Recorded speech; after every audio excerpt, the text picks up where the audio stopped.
কিন্তু ওনার back office সেটা কিন্তু আমিই সামলাতাম। চুরি করেনি তৃণমূল কংগ্রেস?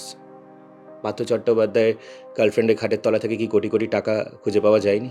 মমতাদিও যে কোনো ইলেকশন লাস্ট দিন বেহালার মাটিকে নমস্কার করে কিন্তু উনি প্রচার শেষ করেন। তৃণমূল কংগ্রেস তো বেহালা মানুষকে ধোঁকা দিয়েছে, বেহালার মানুষকে অসম্মান করেছে, তো বেহালাবাসী তার জবাব দেবেন। 2026-এর বিধানসভা নির্বাচনে কলকাতা শহরের আরও এক নজরকাড়া কেন্দ্র বেহালা পশ্চিম।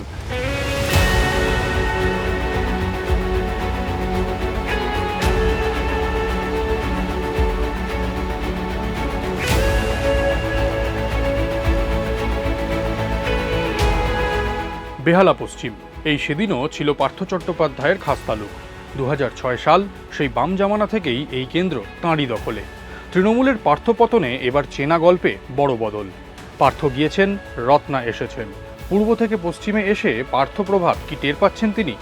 রত্না অবশ্য বেহালা পশ্চিমকে চিনিয়ে দিচ্ছেন একেবারে অন্যভাবেই। বেহালা পূর্ব বেহালা পশ্চিমে কিন্তু বিজেপি কোনো ছাপ ফেলতে পারবে না।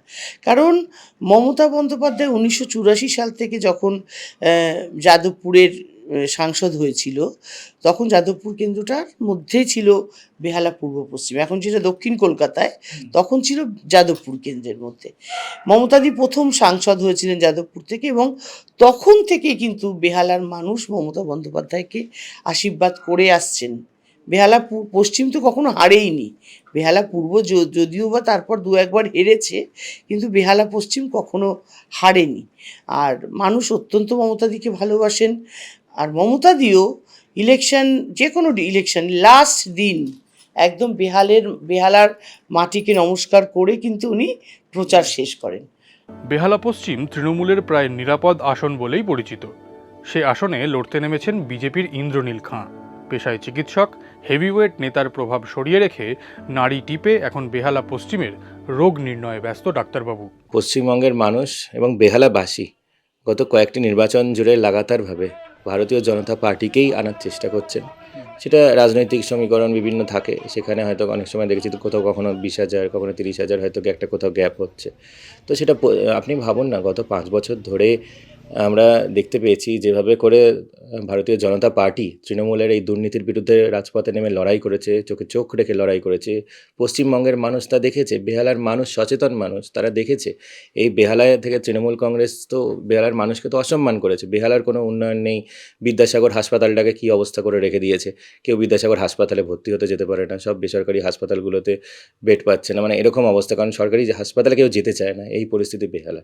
তো বেহালার দিকে নজর না দিয়ে দেখা গেছে এখানকার যে তৃণমূলের বিধায়ক, সে সমগ্র পশ্চিমবঙ্গ জুড়ে চাকরি চুরির একটা টোটাল মাফিয়া, একটা সিন্ডিকেট, অর্গানাইজ ক্রাইম, তৃণমূলের বিভিন্ন স্তরের এমএলএ, এমপি, তৃণমূলের বিভিন্ন ওপর থেকে নিচু অবধি বিভিন্ন স্তরের নেতাদেরকে মিলিয়ে এই একটা কাটমানি মাফিয়া, একটা যে চাকরি চুরির যে একটা সিন্ডিকেট বানিয়েছিল, তো সেই দিকে নজর রেখেছে। তো তৃণমূল কংগ্রেস তো বেহালা মানুষকে ধোঁকা দিয়েছে, বেহালার মানুষকে অসম্মান করেছে, তো বেহালাবাসী তার জবাব দেবেন।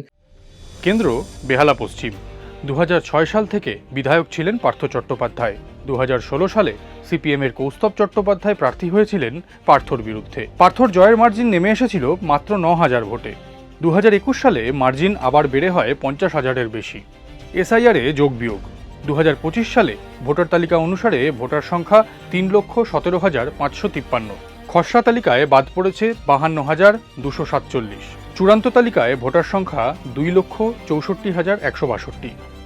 ভোটের নিরিখে বেহালা পূর্ব পশ্চিমের সমীকরণ আলাদা, তবে রাজনৈতিক রত্নার নতুন জার্নির সাক্ষীও থেকেছে বেহালা পশ্চিম। ছিলেন গৃহবধূ, তবে রাজনীতি থেকে দূরে ছিলেন না। মেয়র পত্নীর পরিচয়ে পুরো দস্তুর ভোটের ময়দানে এবার তিনি। এবার আবার কেন্দ্র বদল। জার্নিটা নতুন, কিন্তু লড়াইটা কি কঠিন? শোভনবাবু সমস্ত রাজনৈতিক ব্যাপারটা দেখতেন, মানে উনি মেয়র ছিলেন, মন্ত্রী ছিলেন, কিন্তু ওনার ব্যাক অফিস সেটা কিন্তু আমিই সামলাতাম।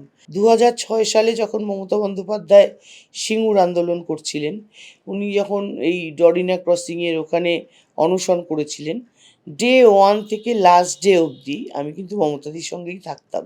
ফলে আমি রাজনৈতিক প্রেক্ষাপটটা ভালো জানতাম, কি করতে হয় না করতে হয়।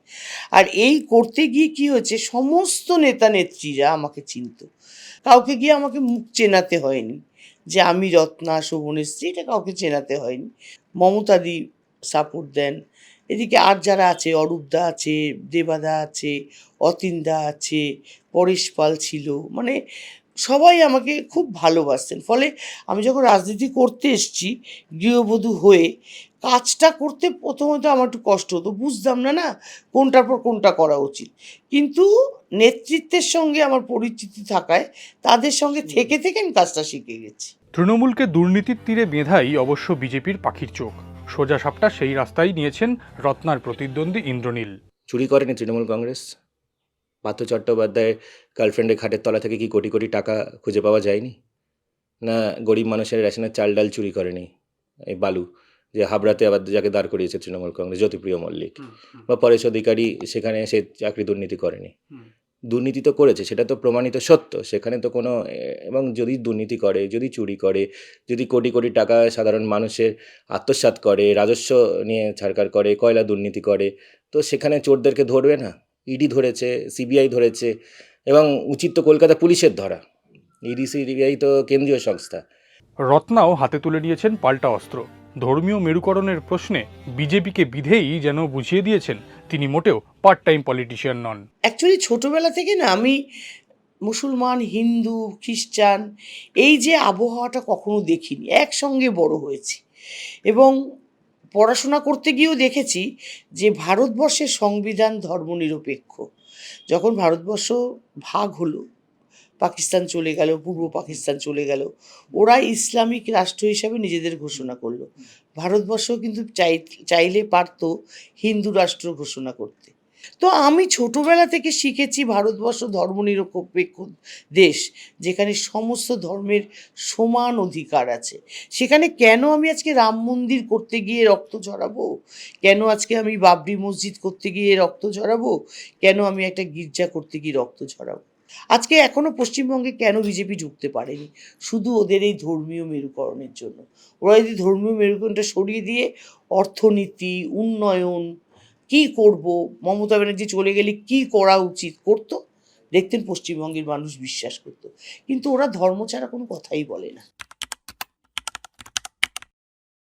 বিধায়ক তো ভালোই ছিল, কাজ উনি 2 নম্বরে পড়ে গেছে বিধায়ক, অবশ্যই এটা ঠিক, জেলও হয়েছে, কিন্তু কাজ উনি ভালো হয়েছে। লক্ষ্মীর ভাঁড় কিছু কিছু লোক পাচ্ছে, কিছু কিছু পাচ্ছে না।